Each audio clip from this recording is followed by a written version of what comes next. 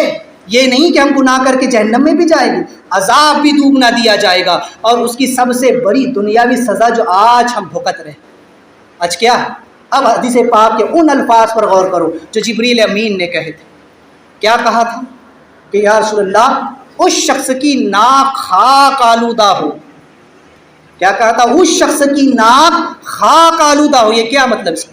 یہ ایک محاورہ ہے، اور اس کا مطلب یہ ہے کہ وہ شخص ذلیل و رسوا ہو، کیونکہ ناک ہم بولتے ہیں نا کہ کیا ناک لگا رہا، یا کس کی ناک جو تو مٹی مل گئی، یعنی کہ عزت، ناک سے مراد عزت ہے، اور خاک میں ملنے سے مراد اس عزت کا برباد ہو جانا، اس عزت کا ذلیل ہو جانا ہے، اس عزت دار کا بے عزت ہو جانا ہے۔ تو ناک خاک آلودہ ہونا یہ ایک محاورہ ہے جس کا مطلب یہ ہے کہ اس انسان کی عزت جو ہے تو مٹی میں مل جائے، وہ انسان ذلیل و رسوا ہو جائے۔ اب اس کی جو دنیاوی مثال، دنیاوی سزا آج ملی، اور جو مثال آج ہمارے سامنے موجود ہے اور پورا سماج، پورا مسلم معاشرہ اس کو دیکھ رہا ہے، وہ کیا ہے؟ ہر بیٹی اپنے باپ کی عزت، ہر بیٹی اپنے باپ کی عزت ہے۔ آج یہی عزت، آج یہی بیٹیاں گھروں سے بھاگ کر غیروں کے ساتھ رشتے بنا رہی، آج یہ بیٹیاں گھروں سے نکل کر کے غیر مردوں کی بغل میں سو رہی ہے۔ کہ تمہاری عزت پامال نہیں ہو رہی ہے؟ کہ تمہاری ناک مٹی میں نہیں مل رہی ہے؟ کہ آج تمہاری اپنی بیٹی اپنا گھر چھوڑ کر کے، اپنے ماں باپ کو چھوڑ کر ایک غیر مرد کے پاس، ایک کافر کے پاس جا کر کے اس کے ساتھ راتیں گزار رہی ہے؟ اللہ اکبر کبیر! کہ یہ سب سے بے عزتی کی بات نہیں ہے؟ کہ یہ غیرت کی بات نہیں ہے؟ کہ آج ہماری گھر کی عزت ہے، آج دختران اسلام کس طریقے سے ارتداد کے فتنے میں مبتلا ہو رہی ہے، کس طریقے سے آج دشمن عناصر ہماری عزتوں کے ساتھ کھیل رہا ہے، آج کیسے کیسے منصوبے بنائے جا رہے ہیں مسلم لڑکیوں کو پھانسنے کے لیے، کیسی کیسی تدابیر اختیار کی جا رہی ہے، ہماری عزتوں سے کھیلا جا رہا ہے، ہماری جان مال سے کھیلا جا رہا ہے، لیکن تب بھی مسلمان سمجھنے کو تیار نہیں۔ ارے اگر ہم نے ان تین چیزوں پر عمل کیا ہوتا، آقا کریم صلی اللہ علیہ وسلم پر درود و سلام پڑھا ہوتا، ہمارے گھروں میں صلاۃ و سلام کا ماحول ہوتا، حضور کی محبت دل میں بڑھتی، تو حضور کی سنتوں پر عمل ہوتا۔ جب ہمارے گھروں میں سنتوں کا ماحول ہوتا، سنتوں کا چرچا ہوتا، تو پھر ماں باپ کی عزت ہوتی، ہم اپنے ماں باپ کی تعظیم کرتے، اپنے ماں باپ کی عزت کرتے، اپنے ماں باپ کا حکم مانتے، تو ہماری اولاد ہمارا حکم مانتی۔ آج وہ اس طرح ہمیں چھوڑ کر نہیں بھاگتی، ہماری بیٹیاں دیکھتی کہ ہمارا باپ، ہماری ماں اپنے باپ دادا، اپنے ساس سسر کا احترام کر رہے ہیں، تو وہ بھی ان کے حکم کے بغیر قدم گھر کے باہر نہیں نکالتی، وہ کسی غیر کی طرف نہیں بڑھتی، لیکن وہ دیکھ رہی ہے میرا باپ اپنے باپ کے ساتھ کیا سلوک کرتا ہے، میری ماں اپنی ماں کے ساتھ کیا سلوک کرتی ہے، میرے گھر کے بڑے اپنے بزرگوں کا حکم کیسے روند کر کے نکل جاتے ہیں۔ تو آج وہ اولاد بھی تمہیں چھوڑ کر، تمہارے حکموں کو توڑ کر آج غیروں کی طرف بھاگ رہی ہے۔ اگر ہمارے گھروں میں نمازوں کا ماحول ہوتا، ہمارے گھروں میں رمضان کا ماحول ہوتا، ہمارے گھروں میں دینی ماحول ہوتا، اسلامی معاشرہ ہوتا، تو ہمارے بچے جب اس ماحول میں جنم لیتے، اس ماحول میں پلتے، تو وہ ہرگز یہ قدم نہ اٹھاتے، وہ بیٹیاں ہرگز گھر کے باہر نہ نکلتی، وہ دہلیز کے باہر قدم نہ نکالتی، وہ گھر کے اندر رہتی، اسے ایک اسلامی ماحول ملتا۔ لیکن کتنے افسوس کی بات ہے، کتنے شرم کا مقام ہے کہ ہمارے گھروں سے ہم اسلام کو سلام کر بیٹھے ہیں، ہم دین کو پیٹ پیچھے ڈال بیٹھے ہیں، ہم تو یہود و نصارہ کے طریقوں کو اپنا بیٹھے ہیں، ہم نے تو غیروں کے طریقوں کو اپنایا ہے۔ آج غیروں سے دوستیاں کرنا، وہ آج جو ہے تو غیر مسلموں کے ساتھ اور غیر فرقوں کے ساتھ دوستیاں کرنا، رشتہ داریاں نبھانا عام سی بات ہو گئی ہے۔ میرا فلاں دوست یہ ہے، میرا فلاں وہ ہے، ان کے تہواروں میں شریک ہونا،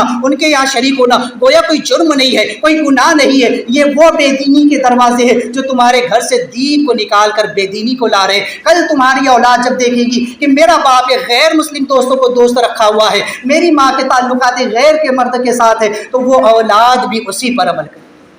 یہ سزا ملی ہے کہ جب ہم نے رمضان کا احترام نہیں کیا، رمضان کی عظمت کو نہیں جانا، ماں باپ کی عظمت کو نہیں جانا، حضور کے مقام کو نہیں جانا، تو آج ہماری عزتیں نیلام ہو رہی ہے، آج ہماری جان مال پر بن آئی ہے۔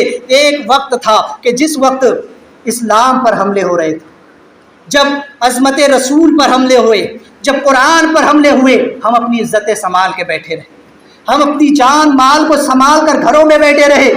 جب قرآن جلایا گیا، جب حضور کی شان میں گستاخیاں کی گئی، حضور کی ازواج کو گالیاں دی گئی، حضور علیہ الصلوۃ والسلام پر انگلیاں اٹھائی گئی، ہم اپنی عزتیں سنبھال کر بیٹھے، ہم اپنی جان مال سنبھال کر گھروں میں بیٹھے، آج دیکھو کیسے نیلام ہوئی۔ دیکھو اس چیز پر عمل نہ کرنے کے لیے اس وقت جان بچائی تھی، اب آج وہی باپ جس کی بیٹی گھر سے بھاگ گئی اب اپنی خودکشی کرنے پر مجبور ہے، اب جان بھی جا رہی ہے، عزت بھی گئی، جان بھی گئی۔ ارے اسی وقت نبی کے نام پر جان دے دیتا، اسی وقت اسلام کے لیے سب کچھ قربان کرتا تو آج اسلام ہوتا، تو آج تو بھی سلامت۔ اسلام ہے تو ہم سلامت ہے، لیکن آج ہمارا حال کیا ہے؟ ہمارا حال تو یہ ہے کہ ہم اسی کو سلام کر بیٹھے ہیں، ہم اسی کو چھوڑ بیٹھے ہیں۔ اللہ اکبر کبیرہ، نمازیں پڑھنا ہم پر اس قدر دشوار ہو گیا ہے، صبح کے لیے اٹھنا ہم پر کس قدر گرا گزرتا ہے۔ ہمارا حال تو یہ ہے، رمضان کے روزے ہماری طبیعتوں پر بڑے بھاری پڑتے ہیں، ہم نے اسلام سے کوئی سروکار نہیں۔ ڈاکٹر اقبال نے ایسے ہی لوگوں کے لیے کہا تھا، کس قدر گرا تم پہ صبح کی بیداری ہے، ہم سے کب پیار ہے، ہاں نیند تمہیں پیاری ہے، تب آزاد پہ قید رمضہ بھاری ہے، تم ہی کہہ دو کہ یہی آئین وفاداری ہے۔ اور کہتے ہیں کہ قوم مذہب سے ہے، مذہب جو نہیں تم بھی نہیں، قوم مذہب سے ہے، جو مذہب نہیں تم بھی نہیں، اور جذبہ باہم جو نہیں محفل انجم بھی نہیں۔ اگر اسلام سلامت ہے تو ہم بھی سلامت ہیں۔ یاد رکھنا، اگر اسلام پر آنچ آئی اور ہم بیٹھے رہے تو پھر وہ یاد کرو زمانہ تاتاریوں کا۔ میں اس سے پہلے بھی کہہ چکا ہوں کہ جب مسلمان بے رہروی کا شکار ہوتے ہیں تو پھر اللہ تعالیٰ ایسی قوم کو ہلاک کر دیتا ہے اور ان کی جگہ دوسروں کو لے کر کے آتا ہے۔ یہ پھر اس کی سنت ہے، یہ اس کا طریقہ کار ہے۔ اس لیے سمجھ جاؤ، اپنے مقام کو پہچانو، اپنے آپ کو جانو۔ اس لیے کہ مسلمان تو نہ مٹ جائے گا ایران کے مٹ جانے سے، نشہ میں کو تعلق نہیں پیمانے سے، اور ہے آیا یورش تاتار کے افسانے سے، پاس با مل گئے کعبے کو صنم خانے سے۔ جو لوگ کبھی بتوں کو پوجتے تھے اللہ نے ان کو ہدایت دے دی، اور اب وہ آ کر کے اسلام لے آئے اور اسلام پر ایسے سختی سے عمل کر رہے ہیں۔ اور جو خود اسلام کے ماننے والے ہیں وہ خود اسلام کو سلام کر بیٹھے۔ اسلامی تعلیمات پتہ نہیں، اسلامی نالج ان کو کچھ نہیں۔ دنیا کا بھرپور کا نالج لے لو، ان سے سوشل میڈیا کا نالج لے لو، ان سے فلم انڈسٹری کا نالج لے لو۔ آج IPL کی پوری قوم دیوانی ہو چکی ہے۔ IPL نہیں چھوٹنا چاہیے، نماز چھوٹ جائے چلے گا، روزہ چھوٹ جائے چلے گا، تراویح چھوٹ جائے چلے گا، لیکن IPL نہیں چھوٹنا۔ ایک سکس ایک بال بھی نہیں چھوٹنا، ایک چھکا چوکا بھی نہیں چھوٹنا۔ قوم ایسی دیوانی ہو چکی ہے، تو پھر کیوں کر یہ عذاب نہ اترے گا؟ کیوں کر ایسے ظالم کو ہم پر مسلط نہ کیا جائے گا؟ پھر کہتے ہو کہ ہم نے کیا کیا، کیوں ہم پر ایسے ظالم مسلط کیے؟ جس وقت ہم لوگ خود اسلام کو پامال کر رہے، رمضان کی عظمتوں کو پامال کر رہے ہیں، رمضان کے اس مبارک مہینے کے احترام کو ہم نے چھوڑا، تو پھر ہم ذلت و رسوائی ہمارا مقدر بنی۔ کیوں؟ کیونکہ نبی کی دعائیں مخالف ہمارے حق میں آتی۔ نبی نے ان لوگوں کے لیے دعائیں مخالف کی کہ تباہ ہو جائے، جبریل علیہ السلام نے کہا برباد ہو جائے، ذلیل ہو جائے، رسوا ہو جائے وہ شخص جو حضور کا نام سن کر سلام نہ پڑھے، جو ماں باپ کو پا کر بھی جنت حاصل نہ کرے، جو رمضان پا کر بھی بخشش نہ کرا سکے۔ اس مبارک مہینے میں ہم نے اپنی کوئی بخشش نہیں کروائی، اس کو بھی لہو و لعب میں گزارا، دن بھی جو ہے تو اسی طرح کھیل کود میں، اور رات بھی سونے میں یوں ہی گزار دی۔ لوگ راتوں کو بھی جاگ رہے ہیں تو بس ہم لگے ہوئے کھیل کود کے اندر۔ دن لہو میں کھونا تجھے، شب صبح تک سونا تجھے، شرم نبی خوف خدا یہ بھی نہیں وہ بھی نہیں۔ یہ حال ہے ہمارا۔ پھر کہتے ہیں کہ رمضان کے مہینے میں بھی مصیبت آ رہی، کیوں نہیں آئی؟ جیسے اعمال جائیں گے ویسے ہی فیصلے آئیں گے۔ ارے اچھے اعمال خدا کے یہاں بھیجو گے، نمازیں عبادتیں بھیجو گے، ذکر بھیجو گے، تسبیح و تحلیل بھیجو گے، تلاوت قرآن بھیجو گے، تراویح کو بھیجو گے، تو رب تعالیٰ بھی اپنی رحمت کا ویسا نزول فرمائے۔ اسی لیے میں نے کہا کہ اب وہ رحمتیں، وہ مغفرتیں اور وہ رونقیں اب محسوس نہیں ہوتی جو کبھی کسی زمانے میں لوگ اپنے مادے کی آنکھوں سے اسے محسوس کیا کرتے تھے کہ رمضان کی کیا برکتیں اور رونقیں ہوتی ہیں۔ جب ایک چھوٹا سا ایک کھجور بھی انسان کے لیے کافی ہوتی تھی، اسی میں وہ شکم سیر ہو جاتا تھا۔ ارے آج تو مرغ مسلم کھا کر کے بھی اور لذیذ سے لذیذ غذائیں کھا کر کے بھی انسان کا پیٹ نہیں بھر رہا۔ ایسا ہوس کا بندہ وہ ہو چکا ہے، اس کی ہوس نہیں مٹتی ہے۔ لاکھوں کمانے کے بعد بھی وہ لوگ تھے، وہ دور تھا، وہ زمانہ تھا کہ لوگ تھوڑا کماتے تھے لیکن سکون کی زندگی گزارتے تھے۔ آج لاکھوں کما کر کی بھی زندگیوں سے سکون اٹھ چکا ہے، زندگیوں میں قرار نہیں ہے، دلوں میں اطمینان نہیں ہے، قدموں میں استقامت نہیں ہے، دلوں میں حوصلے نہیں ہے، بازوؤں میں طاقت نہیں ہے۔ یہی وجہ ہے کہ آج یہ قوم ذلیل و رسوا ہو۔ کیوں؟ ہم نے جو ہے تو خود اپنے چھوڑا ہے، ہم نے طریقہ مصطفیٰ کو چھوڑا ہے۔ طریقہ مصطفیٰ کو چھوڑنا ہے وجہ بربادی، اسی سے قوم ہوئی دنیا میں بے اقتدار۔ اب بھی وقت ہے، یہ مبارک مہینہ ہم سے رخصت ہونے کو جا رہا ہے، اب بھی اپنے رب کو راضی کر لو، اپنے رب کے حضور جھک جاؤ کہ مولا جو ہو گیا تو بخشنے والا مہربان۔ یہ مغفرت کا عشرہ ہے، یہ وہ عشرہ ہے کہ جس میں لیلۃ القدر ہوتی ہے، جس میں طاق رات ہوتی ہے، یہ جس میں اللہ تعالیٰ جہنمیوں کو جہنم سے آزاد فرما کر جنت کے پروانے عطا کرتا ہے۔ اب بھی شرمندہ ہو جاؤ، اب بھی نادم ہو جاؤ، اور اپنے رب کے حضور اگر ہم جھک جائے تو پھر یقیناً وہ رحمتیں، وہ برکتیں، وہ رونقیں ہم پھر سے دیکھیں گے۔ جب اپنی زکوٰۃ روک لو گے تو اللہ تعالیٰ بارش روک لے گا، جب روزوں کو چھوڑ دو گے تو اللہ تبارک و تعالیٰ بھی اپنی رحمتوں کو روک لے گا، جب نمازوں کو چھوڑ دو گے، قرآن کو چھوڑ دو گے تو ایسے ہی گمراہی کے دہانے پر پہنچو گے، گمراہی کے دلدل میں ڈھکیل دیا جاؤ گے جہاں سے لوٹ کر آنا مشکل۔ میں نے کہا تھا کہ اعتکاف جو ہے یہ ایک بڑی پرانی عبادت ہے، اور اس سنت کو بھی ہم چھوڑ بیٹھے، اور میں نے اس سے قبل ایک مثال دی تھی سیب کی، روزہ، نماز اور تلاوت قرآن اور زکوٰۃ کے اعتبار سے، کہ سیب کی مثال، کہ سیب جو ہے وہ روزے کی طرح، اور اس کی لذت نماز کی مثال ہے، اور اس کا رنگ قرآن کی مثال ہے، اور اس کے بیج زکوٰۃ کی مثال ہے، اور یہ چھلکا ہوتا ہے نا، اس کا چھلکا جس کو بولتے ہیں، وہ اعتکاف کی مثال ہے۔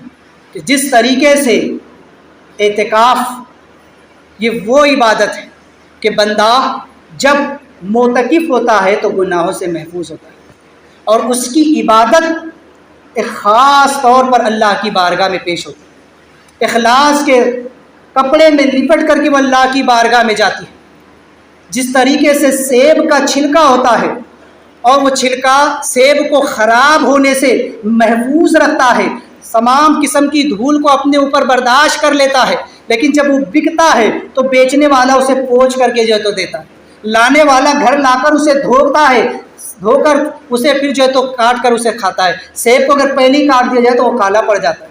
وہ چھلکا جو ہوتا ہے نا، وہ اس کی حفاظت کرتا ہے، اس کو سڑنے سے، گلنے سے، خراب ہونے سے محفوظ رکھتا ہے۔ جب اس چھلکے میں پہلے خرابی آتی ہے تب جا کر کے سیب کے اندر کیڑ لگتا ہے اور خراب ہوتا ہے۔ ایسے ہی اعتکاف کہ بندہ مسجد میں ہوتا ہے، گناہوں سے محفوظ ہوتا ہے، اور اس کی عبادت رب کی بارگاہ میں پہنچتی ہے۔ اگر شامت اعمال کی بنا پر، نفس کی شرارت کی بنا پر کچھ گناہ ہو بھی جائے تو جب بندہ اعتکاف سے نکلتا ہے تو رب اسے گناہوں سے دھو کر کے بھیج دیتا ہے۔ جیسے سیب کو جب دھو لو تو اوپر سے ساری گندگی نکل جاتی ہے، تو بندہ جب نکلتا ہے اعتکاف کر کے باہر تو اللہ تبارک و تعالیٰ گناہوں سے پاک و صاف کر دیتا ہے۔ جب شب لیلۃ الجائزہ آتی ہے تو اللہ تعالیٰ فرماتا ہے میں نے اپنے بندے کی مغفرت فرما دی، سارے گناہوں سے میں نے اسے پاک کر دیا، اب وہ ایسا ہے جیسے آج ہی ماں کے پیٹ سے پیدا ہوا۔ ایسی عظیم ترین عبادت ہے، لیکن ہم اسے بھی چھوڑ بیٹھے۔ اس کی 3 قسمیں ہیں، جو تو اعتکاف واجب، اعتکاف سنت موقع علی الکفایہ، اور ایک سنت اعتکاف۔ جب بھی مسجد میں آئے اعتکاف کی نیت کر لے، نویت سنت الاعتکاف، تو جتنی دیر آپ مسجد میں بیٹھے گی، آپ کچھ کرے نہ کرے آپ کو ثواب ملتا رہے گا، اور اگر ذکر کرے تو پھر تو سونے پر سہاگا۔ خیر، اللہ تبارک و تعالی ہم تمام کو عمل خیر کی توفیق عطا فرمائے۔ حضرات، چونکہ مسائل کا بھی سلسلہ شروع تھا، اور پچھلے ہفتے میں نے زکوٰۃ سے متعلق مسائل عرض کیے کہ زکوٰۃ کس پر واجب ہوتی ہے۔ اب زکوٰۃ کی ادائیگی کے لیے، زکوٰۃ کے صحیح طور پر ادا ہونے کے لیے جو شرطیں ہیں اسے مختصر سمجھیں۔ سب سے پہلی شرط ہے مسلمان ہونا۔ کافر کا زکوٰۃ دینا صحیح نہیں۔ اگر کوئی کافر، کوئی بد دین، بد مذہب، بد عقیدہ، کوئی گستاخ زکوٰۃ دے تو اس کی زکوٰۃ ادا نہیں ہوگی، کیونکہ میں بارہ کہتا ہوں تمام احکام ایمان والوں کے لیے، بے ایمان کے لیے کچھ نہیں۔ آج کفار وہ بھی روزہ رکھتے ہیں جس کو وہ پاس بولتے ہیں۔ آج کئی غیر مسلم ہیں، کچھ کے بارے میں ہم سنتے ہیں کہ وہ بھی نماز پڑھتے ہیں، وہ کہتے ہیں نماز پڑھو، وہ کچھ اچھے کام بھی کر لیتے ہیں، تو ان کی یہ عبادات کا حال ہے عاملۃ الناصبہ تصلیٰ نار الحامیہ، کوئی اس کا رزق نہیں آنے والا۔ بلکہ بعض علماء فرماتے ہیں کہ اللہ تعالیٰ ان کے کچھ اچھے کاموں کی جو ہے تو جزا ان کو دنیا میں کسی صورت میں دے دیتا ہے، لیکن آخرت میں ان کا کوئی حصہ نہیں۔ تو سب احکام ایمان والوں، زکوٰۃ کی ادائیگی کے لیے پہلی شرط ہے مسلمان۔ مسلمان اگر زکوٰۃ دے تو صحیح ہے، کوئی کافر زکوٰۃ دے، بد مذہب زکوٰۃ دے، وہابی دیوبندی زکوٰۃ دے، اس کی زکوٰۃ ادا نہیں ہوتی۔ دوسرا ہے عاقل ہونا، یعنی عقل، ہوش و حواس ٹھکانے پر ہو۔ کوئی پاگل ہے اگر وہ زکوٰۃ دے، اس کے مال سے زکوٰۃ دے تو صحیح نہیں ہے۔ اسی طریقے سے بالغ ہونا، نابالغ کی بھی زکوٰۃ صحیح نہیں ہے. اگر کوئی نابالغ بچہ ہے اس کے پاس رقم ہے وہ زکوٰۃ دے تو بھی صحیح نہیں ہے. زکوٰۃ دیتے وقت یا کل مال سے زکوٰۃ کا مال علیحدہ کرتے وقت زکوٰۃ کی نیت کرنا یہ بھی ضروری. آپ اگر کسی کو زکوٰۃ دے رہے یا پھر یہ کرے کہ اپنا جو اصل مال ایک مثال دے رہے 1 لاکھ روپیہ ہے کل رقم، اس میں سے 2500 روپیے زکوٰۃ کی نیت سے آپ نے ایک طرف نکال دی. اب آپ اگر کسی کو یہ کہہ کر کے دے رہے کہ بھئی عیدی کے طور پہ دے رہا ہوں، انعام کے طور پہ دے رہا ہوں، مدد کے طور پر دے رہا ہوں، ایسے ہی دے رہا ہوں، خوشی سے دے رہا ہوں، کچھ بھی کہہ کر دے زبان سے تو وہ جائز ہے. اس لیے کہ آپ نے دل میں نیت زکوٰۃ کی. اصل اعتبار نیت میں دل کا ہوتا ہے، زبان میں. تو زکوٰۃ دیتے وقت دل میں نیت ہو، بھلے ہی زبان سے آپ جو چاہے کہہ کر کے دیں. اسی طرح جس شخص کو زکوٰۃ دی جائے اس کو اس کا مالک بنانا، اس کو قبضہ دے دینا. یعنی کہ اگر آپ کسی کو زکوٰۃ کا مال دے رہے ہیں کہ یہ لو، تو اس کو پیسے دے دینا. کسی نے اب کسی پر ادھار آ رہا، بولے کہ اسی میں کٹا لو زکوٰۃ، وہ زکوٰۃ ادا نہیں ہوگی. کسی کے اوپر پیسہ اٹکا ہوا ہے، بولے وہ دے نہیں رہا، بولے اس کو زکوٰۃ میں نکال دو، تو یہ زکوٰۃ ادا نہیں ہوگی. کیونکہ جس وقت آپ نے دیا تھا آپ کی نیت ادھار کی تھی، جس وقت دیا تھا آپ کی نیت قرضہ دینے کی تھی، زکوٰۃ کی نہیں تھی. اس لیے اب ادا نہیں ہوگی، وہ زکوٰۃ آپ کی ادا نہیں ہوگی. بلکہ حکم یہ ہے کہ آپ زکوٰۃ کا مال اس کے ہاتھ میں دے اور کہے کہ یہ میں نے تجھ کو زکوٰۃ دی، تب جا کر کے زکوٰۃ ادا ہوگی. اس کو قبضہ دے. اگر کسی نے کھانا پکایا اور لوگوں کو دعوت دیا کھانا کھا لو زکوٰۃ کے پیسوں سے، تو وہ ادا نہیں ہوگی. ہاں کھانا اس کے ہاتھ میں دے دے، جو چاہے کرے، لے جا اپنی مرضی سے کھا کھلا کچھ بھی کر تو ادا ہو جائے. زکوٰۃ کے پیسوں سے آپ نے کپڑے خرید کر دے دیے، کوئی چیز دے دی، تو اس کو اگر قبضہ دے دیا تو ادا ہو گئی. اگر قبضہ نہیں دیا، کسی کو کہا کہ ٹھیک ہے وہ میرا ایک مکان ہے 1 مہینے کے واسطے تو اس میں رہ لے، بھاڑا مت دینا، میں زکوٰۃ میں کٹا دوں، وہ ادا نہیں ہوگی. کیونکہ آپ نے اسے اس گھر کی منفعت، اس گھر کے نفع کا مالک بنایا، اصل مال کا، تو زکوٰۃ ادا نہیں ہوگی. اس لیے اس چیز کا قبضہ اس کو دینا ضروری ہے.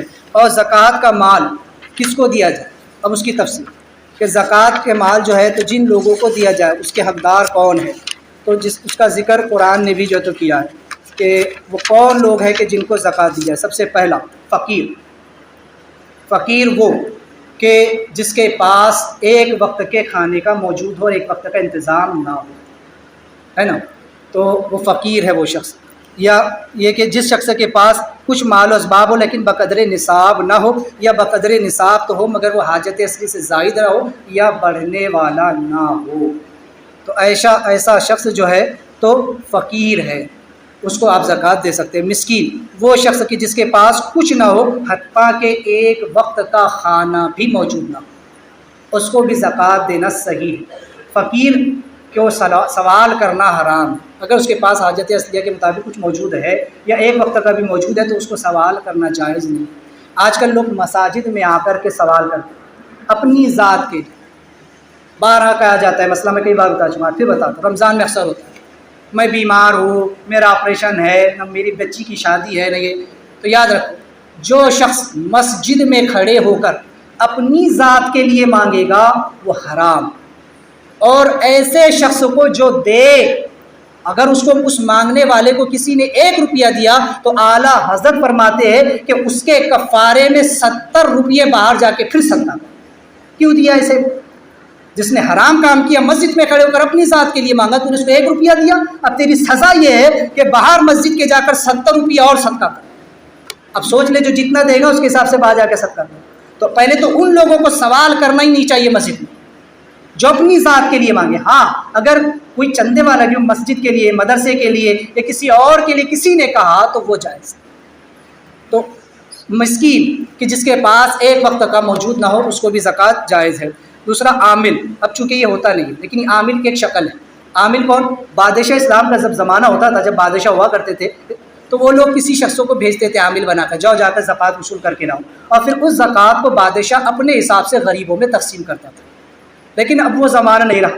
اب البتہ عاملین کی شکل ان سفرا یا ان لوگوں نے لی ہے کہ جو کسی مدرسے کے لیے جو تو چندے کے لیے نکلتے تھے، یا وہ کمیٹیاں کہ جو غریبوں کا خیال کرتی ہیں اور وہ چندہ کرتی ہے یا وہ جو ہے تو زکوٰۃ کی رقم جمع کرتے ہیں اور اس کے مستحقین تک اسے پہنچاتے ہیں، وہ لوگ عاملین کے حکم میں۔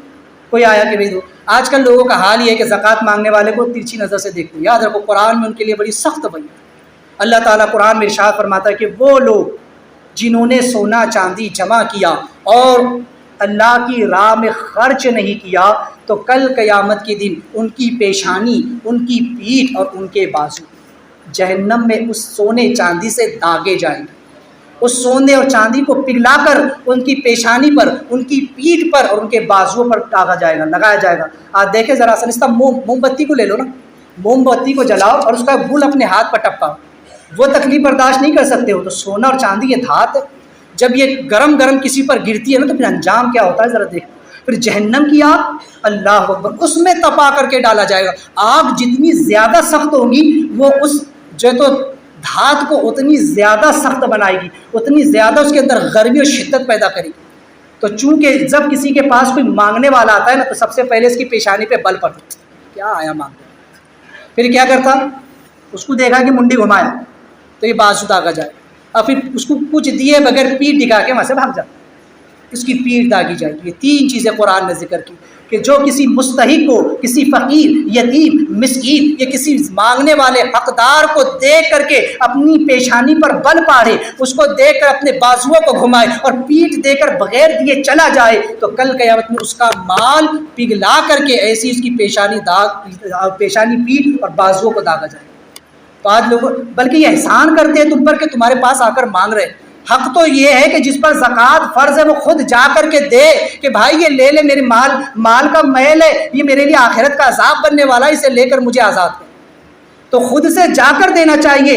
مانگنے والا آتا ہے تو اسے بھی دیکھ کر کے لوگوں کو گناتی ہے، اللہ بار بار تقاضے کرنا پڑتے ہیں، ارے بھائی پاوتی پھاڑ لو، ارے بھائی زکوٰۃ ہے دے دو۔ تم پر تو احسان کیا جا رہا ہے کہ تم سے لے کر کے تمہارا بوجھ ہلکا کیا جا رہا ہے، تمہاری پیٹھ سے بوجھ اتارا جا رہا ہے قیامت کے دن کا۔ اور اس کے بعد مکاتب، وہ غلام کہ جو ایک معینہ قیمت پر آزاد ہونے والا، اب وہ زمانہ بھی نہیں رہا۔ قرض دار، ایسا مقروض شخص کہ جس کے پاس نصاب کی رقم نہیں ہے تو اس شخص کو بھی آپ جو ہے تو قرض دار کو دے سکتے ہیں۔ فی سبیل اللہ، وہ شخص جو فقر کے سبب غازیوں کے لشکر سے جدا ہو یا فقر کی وجہ سے اثناء راہ میں حجاج کے قافلے سے رہ گیا ہو۔ اور اس کے بعد مسافر وہ کہ جو اپنے وطن سے باہر ہو، 92 کلومیٹر کے ارادے سے گھر سے باہر نکلا، اب اگرچہ گھر میں لاکھوں کا روپیہ ہو لیکن اگر کبھی وہ باہر مسافرت میں ہے اور اس کے پاس پیسے ختم ہو گئے، اسے بھی آپ زکوٰۃ دے سکتے ہیں، آپ کی زکوٰۃ ادا ہو جائے گی۔ اب جن کو زکوٰۃ نہیں دے سکتے اسے مختلف سمجھ لیں کہ سب سے پہلے اپنے اصول و فروع یعنی ماں باپ، دادا دادی، نانا نانی اوپر تک کے چلے جائیں، اور اپنی فروع یعنی اولاد، بیٹا بیٹی، ناتا نواسی، پوتا پوتی نیچے تک چلے جائیں، ان کو زکوٰۃ نہیں دے سکتے۔ اسی طرح جو ہے تو زوجین یعنی عورت اپنے شوہر کو یا شوہر اپنی بیوی کو زکوٰۃ نہیں دے سکتا۔ غنی یعنی جو خود مالدار ہے، جو مالک نصاب ہے، اس کو بھی زکوٰۃ نہیں دے سکتے۔ اسی طریقے سے جو ہے تو بنی ہاشم یعنی کہ سید کوئی بھی، یا آل علی، آل جعفر، آل عباس وغیرہ، کسی سید زادے کو زکوٰۃ دینا جائز نہیں ہے۔ اور اسی طرح کافر، کسی کافر کو زکوٰۃ دی تو ادا نہیں ہوگی۔ میں نے پچھلے ہفتے بھی کہا کہ آج کل جو مانگنے کے لیے آ رہے، دیکھ الگ الگ ذات کے لوگ اور الگ الگ مذہب کے لوگ، وہ آ کر کے بس بھیس میں آ رہے ہیں، آپ سے مانگ رہے، اگر آپ نے زکوٰۃ کی رقم ایسوں کو دی اور وہ کافر نکلا تو آپ کی زکوٰۃ ادا نہ ہو۔ تو اس کا خیال رکھے، سب سے پہلے اپنے رشتہ داروں کا خیال کرے، اپنے پڑوسیوں کا خیال کرے، اپنے اہل و اقارب کا خیال کرے، اپنے قریبیوں کا خیال کرے، پھر جو ہے تو اپنے مدارس وغیرہ تمام چیزوں کا جو ہے تو خیال کرے۔ ان لوگوں تک کی بھی آپ زکوٰۃ کی رقم دے اور اپنی زکوٰۃ کو صحیح طریقے سے ادا کریں۔ یہ مسائل تھے جو زکوٰۃ کے ضمن میں بیان ہوئے۔ اللہ تبارک و تعالیٰ دوران گفتگو کوئی غلطی ہوئی ہو اس سے توبہ کرتا ہوں، استغفر اللہ ربی من کل ذنب و اتوب الیہ، لا الہ الا اللہ محمد رسول اللہ۔